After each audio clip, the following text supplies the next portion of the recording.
आप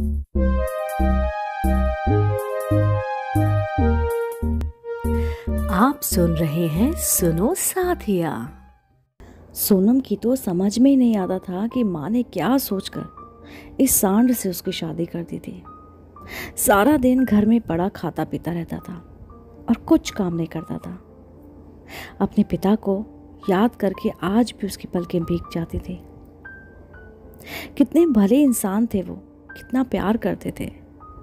बड़े से अस्पताल में अकाउंटेंट का काम करते थे।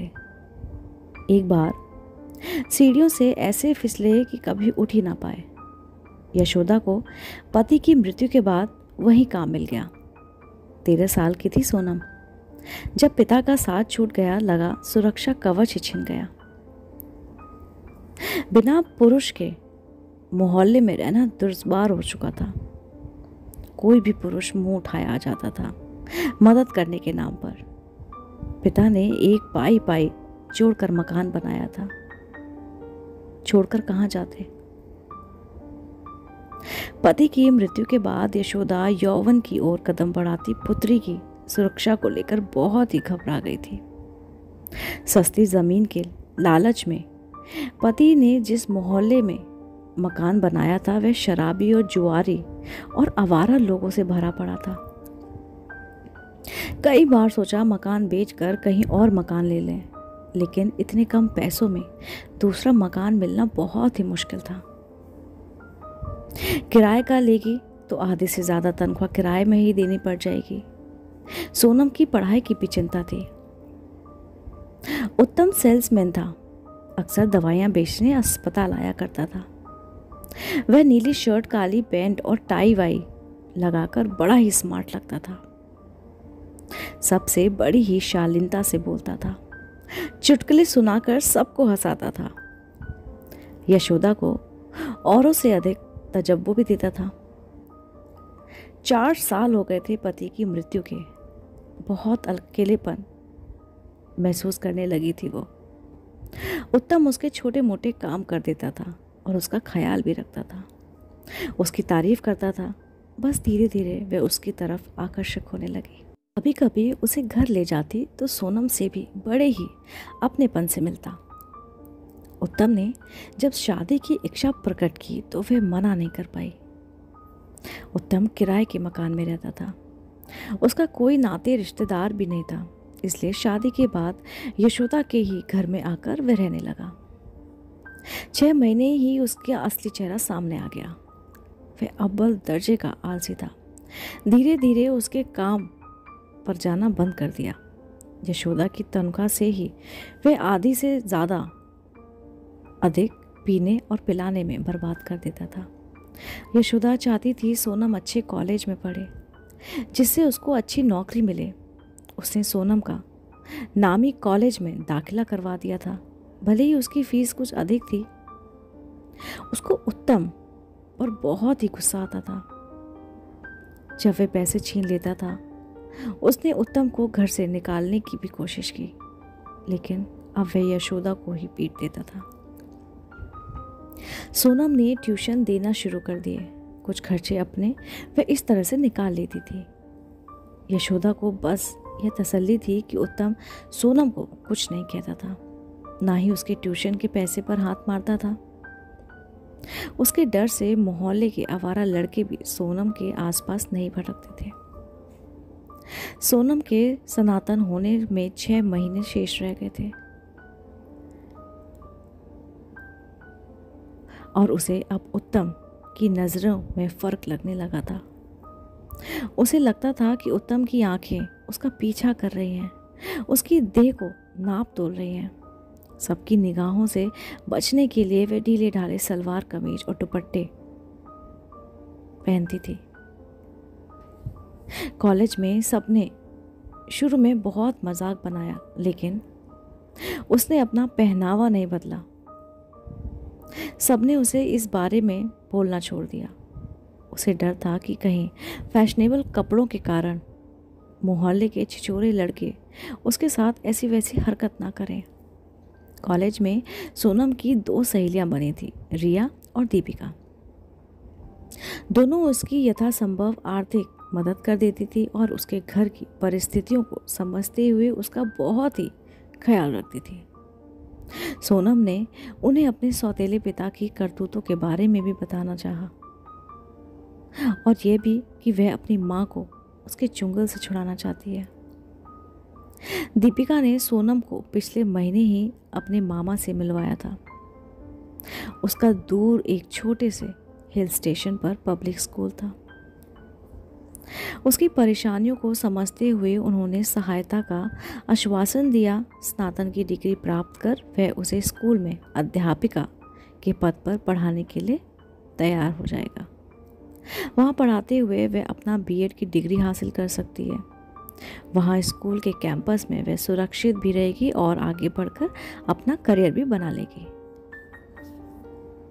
सोनम अगले 6 महीने बहुत ही सावधानी पूर्वक बिताना चाहती थी। उसने यशोदा को भी इस बारे में कुछ नहीं बताया था, कहीं उत्तम को भनक नहीं लग जाए। लेकिन कुछ दिनों से उत्तम का व्यवहार अजीब सा लग रहा था। न जाने कैसे कैसे लोगों को घर ला रहा था। सोनम को चाय नाश्ता लाने को कहता। उसे उन आतुकों की नजरें ठीक नहीं लगती थी। माँ को बताकर परेशान नहीं करना चाहती थी वो। माँ वैसे भी रात तक थकी हारी आती थी। वह स्वयं सतर्क हो गई थी और उत्तम की बातें सुनने का प्रयास करती। एक दिन ट्यूशन से उसको जल्दी आना पड़ा। एक बच्चा बीमार हो गया। वह चुपचाप घर आकर सो गई। उत्तम कहीं नजर नहीं आ रहा था। थोड़ी देर बाद उत्तम की आवाज़ से उसकी नींद खुल गई। वह फ़ोन पर बात कर रहा था। वह किसी से कह रहा था, देख भाई, 5 लाख का सौदा हो गया है।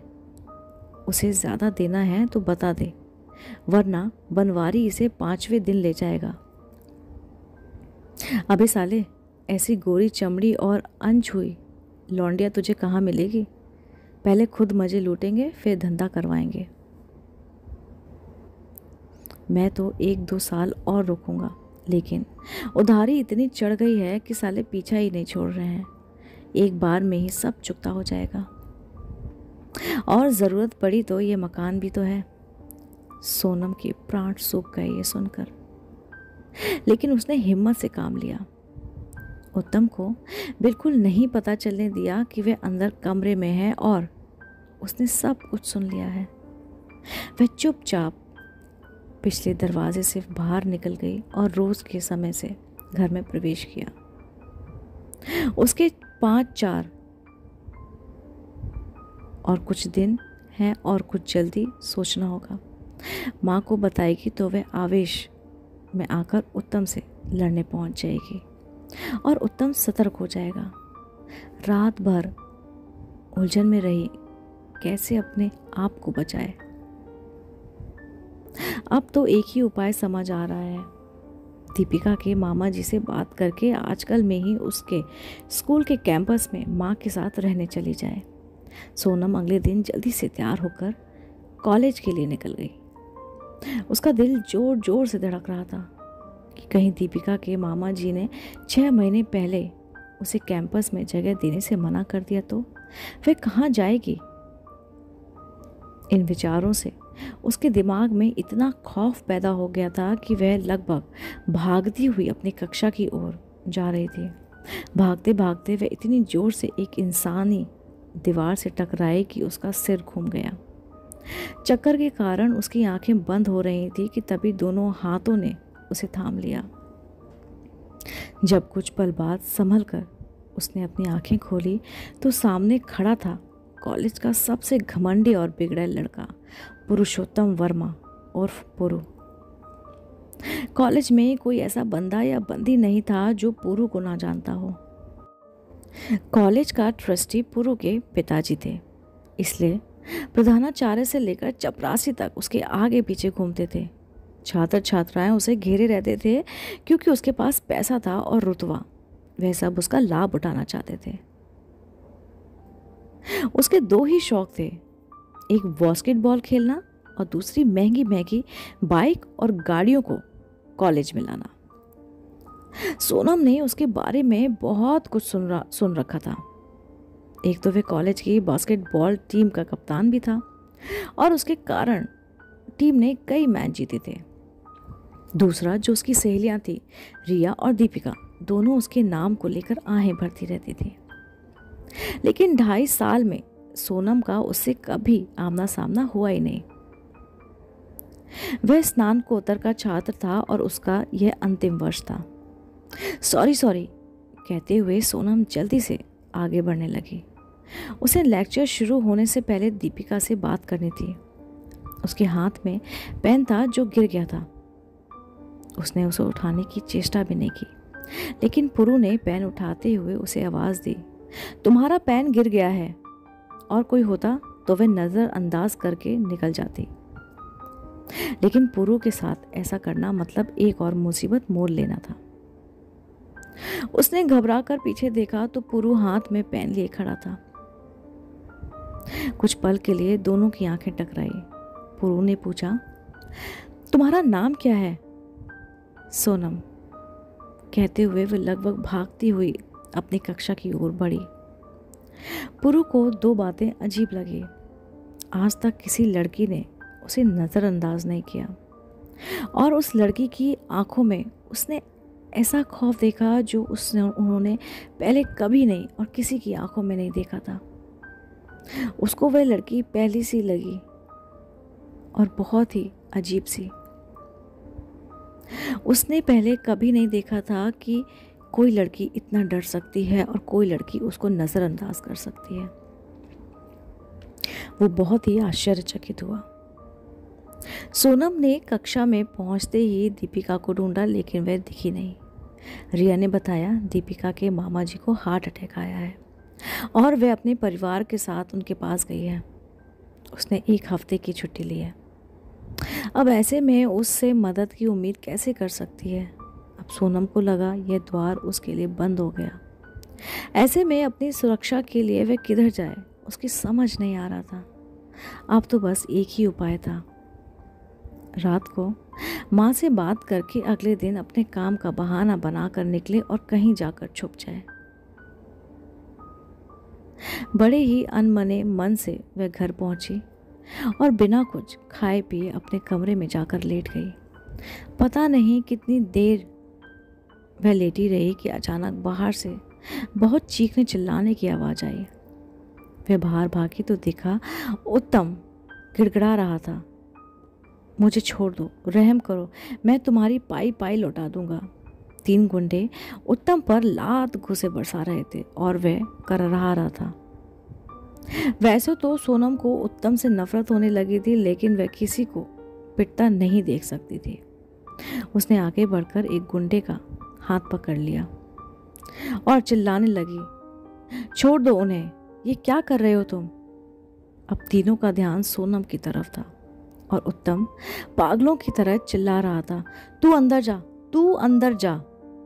एक गुंडा बोला, क्यों बे साले, ये कौन है? उत्तम,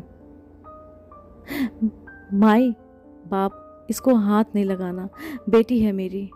गुंडा, साले, जब पीता है तब नहीं सोचता कहाँ से पैसे भरेगा, इस लौंडिया को उठा लो, जब पैसे हो जाएंगे तो आकर ले जाना।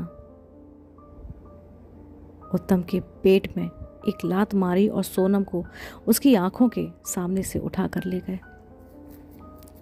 सोनम को कुछ समझ नहीं आ रहा था कि यह सब क्या हो रहा है, क्यों हो रहा है। कहाँ तो वह उत्तम और उसके पापी इरादों से बचना चाहती थी और कहाँ वह इन गुंडों के चुंगल में फंस गई। उसने बहुत हाथ पैर मारे अपने आप को छुड़ाने के लिए, लेकिन 3 हट्टे कट्टे पहलवानों के आगे उसकी एक न चली। घर के बाहर खड़ी गाड़ी में उसके हाथ बांधकर और मुंह पर टेप लगाकर बैठा दिया गया। अंधेरा गहराने लगा था, आसपास कोई नजर नहीं आ रहा था। रात को माँ आएगी तो उसको भी न जाने उसके गायब होने की क्या कहानी सुनाकर बहला देगा उत्तम। सोनम का अब डर के मारे बुरा हाल हो गया था। वह रोई जा रही थी। न जाने कितनी देर बाद गाड़ी शहर के बाहर सुनसान रास्ते में होते हुए एक बहुत बड़े से लोहे के दरवाजे के आगे आकर रुक गई। चौकीदार ने गाड़ी में झांका और दरवाज़ा खोल दिया। गाड़ी एक आलीशान बंगले के सामने गुजरती हुई पीछे की तरफ बने 1-2 कमरे के छोटे से मकान के सामने जाकर रुक गई। उसको खींचकर गुंडे ने गाड़ी से उतारा और घर में ले गया। वह बोला, जब तक तेरा बाप भैया जी के पैसे नहीं लौटा देता तू यहीं रहेगी। भागने की कोशिश मत करना, चारों तरफ सख्त पहरा है। थोड़ी देर बाद उसे कदमों की आहट सुनाई दी। फिर ताला खोलकर 4 लोग अंदर आए। 3 तो पहले वाले गुंडे थे, चौथा लंबा चौड़ा सांवला सा आदमी था जिसने कुर्ता और पजामा पहन रखा था।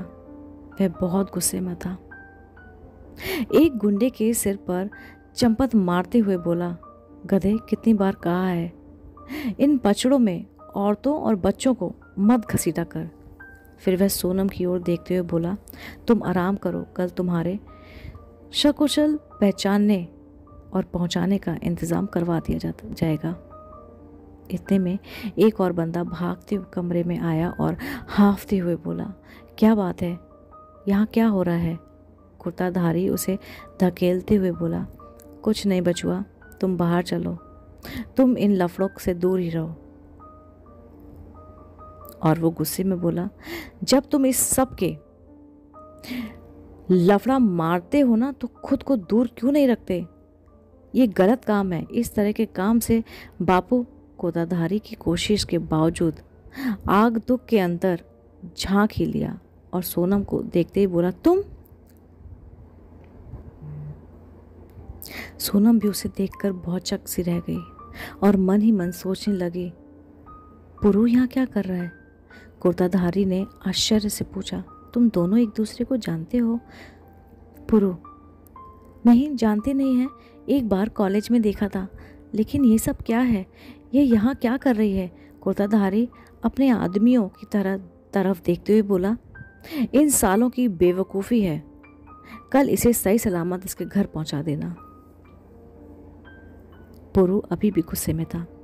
कोई आवश्यकता नहीं है, कोई इस कमरे में नहीं आएगा, अब कल मैं छोड़ आऊंगा इसे। फिर सब कमरे के बाहर चल गए। सोनम को समझाते देर नहीं लगी कि कुर्ताधारी पुरुष जो था वो पुरु के पिता बशेवर वर्मा थे। इनकी शराब की दुकान होगी और उत्तम वहां से लेकर पीता होगा। उधारी ज़्यादा हो गई होगी, लेकिन इसीलिए ही लोग तकाजा कर रहे होंगे। अब अगर वह कल घर गई तो उत्तम उसे तुरंत बनवारी के हाथ बेच देगा। उसे लगा अब इस शहर में कोई उसे शरण दे सकता है तो वे केवल पुरु ही है। उत्तम उसे भिड़ने की हिम्मत कभी नहीं कर सकता।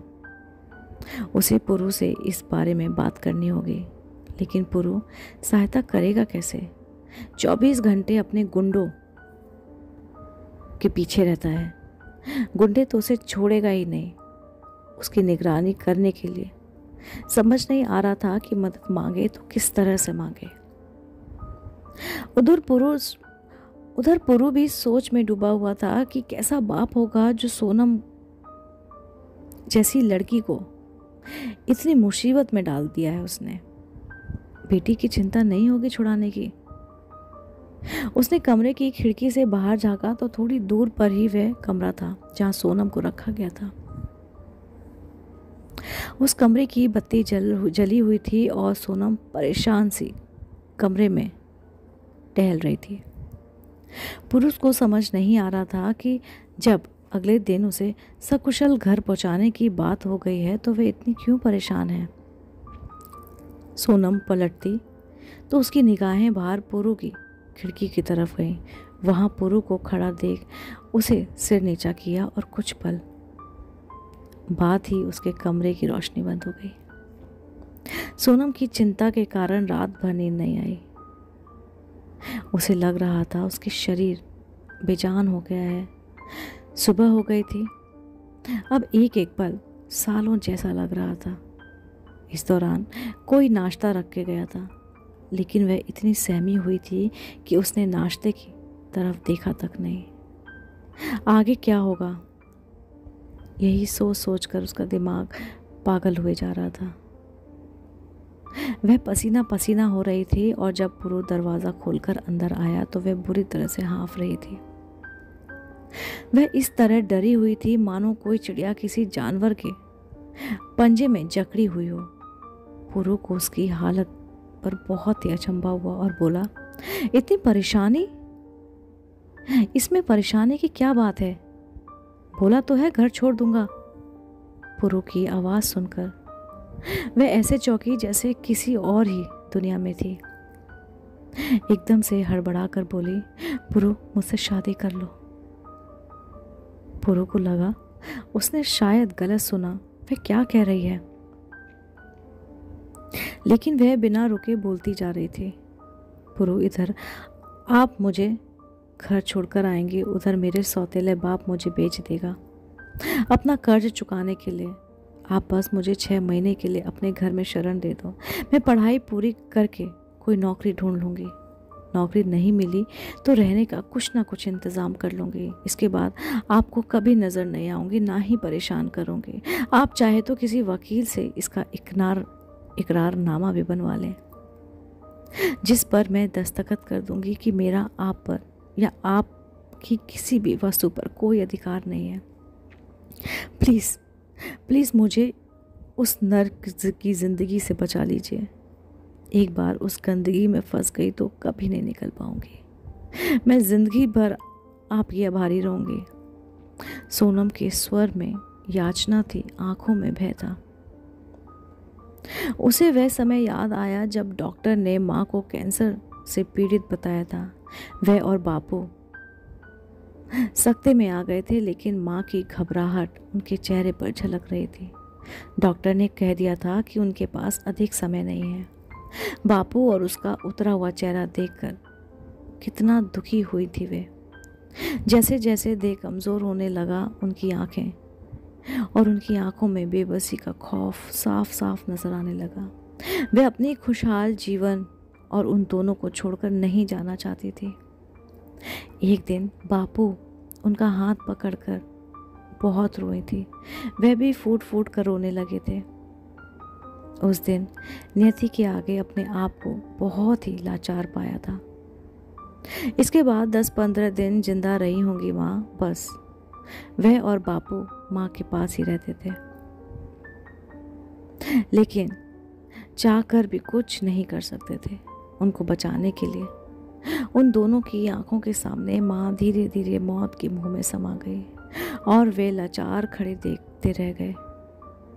उसे लगा सोनम की सहायता करके शायद वे माँ की आत्मा को शांति प्रदान कर सके और उसको सुकून मिल सके। पुरु अपने ही विचारों में खोआ हुआ था। जब उसकी ओर से कोई जवाब नहीं मिला तो सोनम की अश्रुधारा बहने लगी। पुरु के लिए यह प्रस्ताव बहुत ही अप्रत्याशित था। वह एकदम से नहीं समझ पा रहा था कि वह करे तो करे क्या। वह उसकी सहायता करना तो चाहता था, लेकिन इस तरह उसे अजीब लग रहा था। सोनम को उम्मीद थी कि शायद पुरु बात मान लेगा, लेकिन अब वह हारे हुए इंसान की तरह सिर झुकाए हुए रो रही थी। पुरु के मुंह से एकदम निकल गया, ठीक है, मुझे मंजूर है। सोनम आंखें पोंछती हुई बोली, मैं आपसे कुछ नहीं मांगूंगी, नहीं आपके जीवन में कुछ दखल अंदाजी करूंगी। पुरु, हाँ हाँ ठीक है, मैं कॉन्ट्रैक्ट बनवा लूँगा, लेकिन इस बारे में किसी को कुछ नहीं बताना, ना बापू को ना किसी और को। पुरु ने जब अपनी शादी करने की मंशा जाहिर की तो बशेश्वर को लगा उसके ऊपर किसी ने तोप का गोला दाग दिया है। पुरु के अलावा अब इस संसार में उसका कोई नहीं था। उसका मुख देखकर जीते थे, लेकिन पत्नी के देहांत के बाद ना जाने क्यों पुरु खामोश सा हो गया था। गुमसुम सा रहता था, घर में बहुत ही कम समय बिताता था। वे बात करने की कोशिश करते तो वो हाँ हूँ में जवाब देकर इधर उधर हो जाता। उसकी 1-2 कंपनियों को भी संभालता था, लेकिन उसे कभी शराब की दुकान कभी पसंद नहीं थी। उन्होंने निश्चय कर लिया था कि उस दुकानों को बंद करके किसी और कारोबार में पैसा लगा देंगे। लेकिन पुरु आगे बढ़कर बोला, वह क्या चाहती है? आज आगे बढ़कर उसने जो बोला उससे वे सख्ते में आ गए। बड़े अरमान थे पुरु के विवाह को लेकर। सोचते थे अपनी भवानी जैसी बहू लाएंगे पुरु के लिए। भवानी की तरह उसकी पायल भी छम छम और चूड़ियों की खनक से घर में संगीत की लहरें गूंजेंगी। अगले दिन मंदिर में बशेश्वर उसकी बहन बहनोई और लड़की के माता पिता के सामने पुरु के 7 फेरे ले लिए। बशेश्वर को विश्वास ही नहीं हो रहा था तो वह सपने देख रहा है या हकीकत है। आधे से ज़्यादा शहर को पुरु की शादी की दावत देंगे और कहाँ किसी को कानो कान खबर भी नहीं हुई। उसके घर बहू आ गई है। उसकी मजबूरी थी पुरु के आगे झुकना और उसकी हर बात को मानना। गरम खून था, कुछ कर बैठा या घर छोड़कर चला गया तो वो जीते जी मर जाएंगे। उधर यशोदा भी असमंजस में थी कि इतनी समझदार लड़की ने अचानक शादी का निर्णय कैसे ले लिया। इससे पहले तो उसने कभी जिक्र तक नहीं किया वह किसी को चाहती है या नहीं चाहती। सारी रात गायब रही और अब कहती है कि वह अकेले अगले दिन शादी कर रही है। उधर उत्तम को कांटों को खून नहीं जैसे स्थिति। एक तो उसका एटीएम कार्ड चला गया, ऊपर से पुरु ने धमकाया कि अगर यशोदा और सोनम का बाल भी बांका हुआ तो वो उसका बहुत ही बुरा हर्ष करेगा। वह सोच भी नहीं सकता, भले ही उसकी परेशानी का कारण वह ना भी हो। शादी के बाद कुछ भी नहीं बदला। अगले दिन से पुरु ने कॉलेज जाना प्रारंभ भी कर दिया। अब सोनम भी साथ जाती थी। सोनम ज़रूर कॉलेज में सबके आकर्षक का केंद्र बन गई थी। पहले तो किसी को विश्वास नहीं हुआ कि सोनम जैसी सीधी सादी सरल लड़की से पुरु जैसे रईस और स्मार्ट लड़के ने शादी कर ली। शादी के बाद भी सोनम के पहनने ओढ़ने में कुछ बदलाव नहीं आया था। फिर भी वह पुरु की पत्नी थी। सब उसकी नज़रों में चढ़ना तो चाहते ही थे। भवानी के जाने के बाद से वशेश्वर को दिन का खाना खाने घर का आने में बहुत ही बोरियत होती थी। लेकिन जब उन्हें हार्ट अटैक पड़ा तब भवानी ने कसम दी थी कि वह नियम से दिन में गरम ताज़ा खाना सलाद के साथ घर आकर खाएंगे। पुरु तो कॉलेज के बाद ना जाने कहाँ चला जाता था और अब सोनम को छोड़ने आता है, पर बाहर से ही कहीं चला जाता है। सोनम अब उसके साथ लंच करती थी। पायल और चूड़ियों की खनखनाहट तो नहीं, लेकिन सोनम की हंसी की खिलखिलाहट और हल्की फुल्की बातें ज़रूर घर में सुनाई देती थी। जल्दी ही उन्हें समझ आ गया था कि लड़की बहुत ही भली है और मासूम भी। रात के खाने में वह उसका साथ देती और उसका ध्यान गया कि खाने में उसकी सेहत के हिसाब से अब पौष्टिक और स्वादिष्ट व्यंजन परोसे जाने लगे थे। सोनम की बातों से उन्हें कॉलेज और पुरु के बारे में बहुत सी जानकारी मिलने लगी थी। वह बड़े उत्साहित होकर बताती थी कि पुरु कोई मैच जीत जाता है। बशेश्वर को पुरु के खाने की बहुत चिंता रहती थी। पुरु देर सवेरे लौटता, मन होता खाता वरना नहीं खाता था। लेकिन जब से सोनम घर में आई थी, पुरु कितनी भी देर से आए वह खाना अवश्य गर्म करके खिला देती थी। घर में शहर के बड़े बड़े लोगों का आना जाना लगा रहता था। बशेश्वर को लगा सोनम के कपड़े बहुत ही साधारण हैं। एक दिन वे बोले, बिटिया अपने लिए कुछ नए कपड़े बनवा लो, लगना तो चाहिए नई बहू घर में आई है। सोनम को भी लगने लगा कि स्टेटस के हिसाब से कपड़े ना हो तो कुछ अजीब स्थिति हो जाती है। बशेश्वर ने मोटी रकम का चेक काट कर दे दिया। अगले दिन उसने पुरु को कहा कि वह उसे उसकी माँ के यहाँ छोड़ दे। उत्तम अब डर के कारण शराफत से रहने लगा था। बशेश्वर ने उसकी उधारी माफ कर दी थी। यशोदा को पैसों के लिए धमकाया तो नहीं था, लेकिन इधर उधर रख दिए जाए और मौका मिलता था तो वो निकाल लिया करता था। यशोदा ने बेटी के लिए छुट्टी ले ली थी। सोनम का मन तो बहुत करता था कि फैशन के हिसाब से कपड़े पहने और बन ठन कर रहे, लेकिन मन बार बार कहता था ये उसका हक नहीं है। एक दिन उसने जी भरकर खरीदारी की, एक से बढ़कर एक कपड़े, चप्पल और पर्स खरीदे, पार्लर जाकर बाल भी कटवाए। ना जाने क्यों उसका मन चाहता था कि पुरु की नज़र में वह अपने आप को देखे, पुरु की आंखों में वह अपने लिए प्यार देखे। पुरु उसके साथ दोस्तों वाला व्यवहार करता था, बस इधर उधर की बातें कर लेता था। वह उसके करीब रहना चाहती थी, वो उसके लिए बेचैन रहती थी। रात में भी अपने कमरे की खिड़की से झांकती रहती थी बाहर, जब तक पुरु नहीं आ जाता था। गलती से भी पुरु का हाथ उसे कहीं छू जाता तो सारे शरीर में लहर सी दौड़ पड़ती थी। ऊपर की मंजिल में कई कमरे थे। बशेश्वर तो ऊपर आते ही नहीं थे, लेकिन उन्हें पता चल गया था कि दोनों अलग अलग कमरों में रहते हैं। अगले दिन पुरु ने सरसरी निगाहें डालते हुए कहा, अच्छी लग रही हो। सोनम का मन बुझ गया। वह चाहती थी पुरु उसे देर तक निहारे, उसकी आंखों की प्रशंसा करे, उसके बालों की तारीफ करे, उसके चेहरे की तारीफ करे। कॉलेज में ज़रूर उसका पहनावा और स्टाइल चर्चा का विषय बन गया था।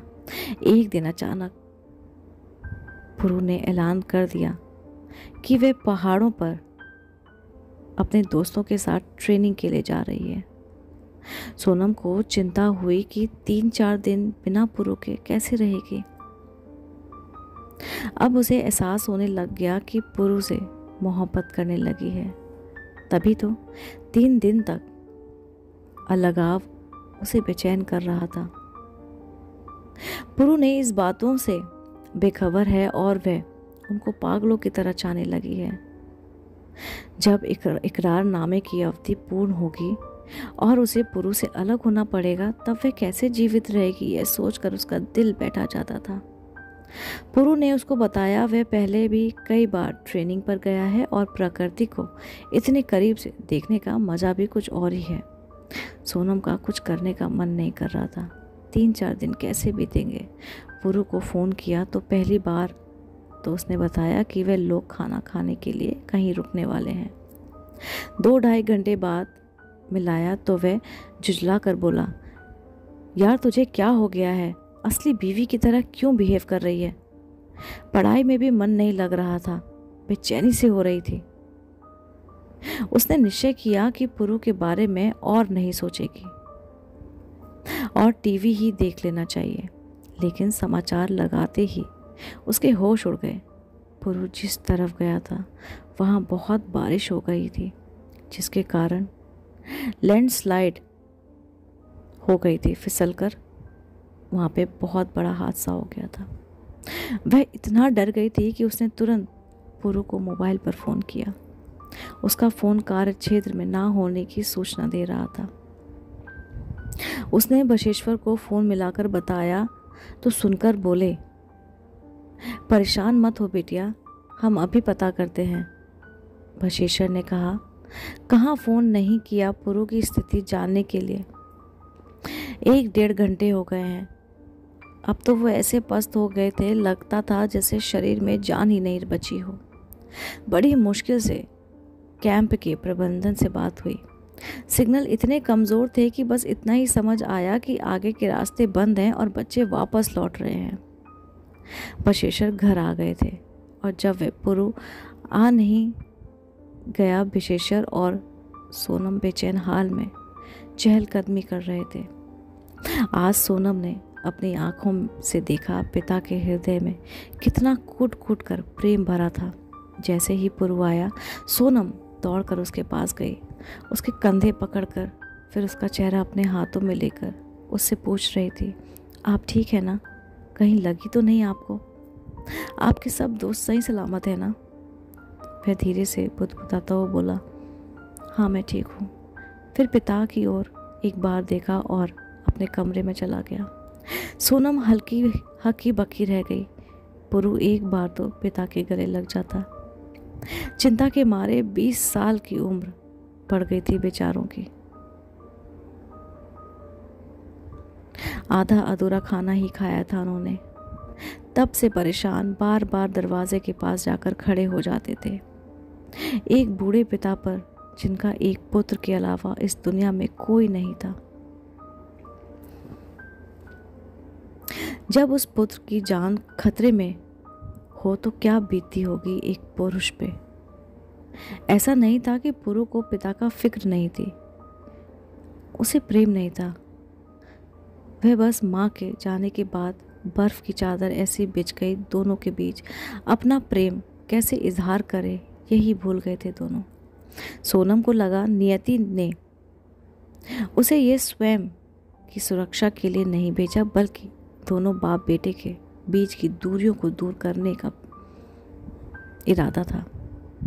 बशेश्वर की आंखों में पानी था। वह सिर झुकाए अपने कमरे की ओर चल दिए। सोनम जल्दी से उनके सामने पहुंची और गले लगते हुए बोली, बापूजी, पुरु सही सलामत आ गए हैं। यही बहुत है हमारे लिए। एक बार तो बशेश्वर सकपका गए, लेकिन फिर सोनम के गले लगकर फवक फवक कर रोने लगे।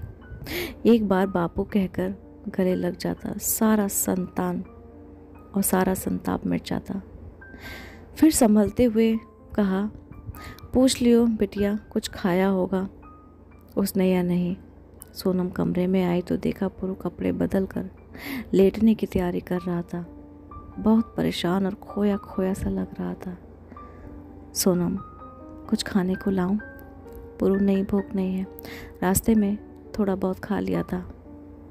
सोनम, बाल बाल बच गए। यहाँ तो बापूजी और मेरी जान ही निकल गई थी जब टीवी में सुना वहाँ के हालात के बारे में। अगर थकान नहीं लग रही है तो बताइए ना वहाँ पर क्या क्या हुआ था।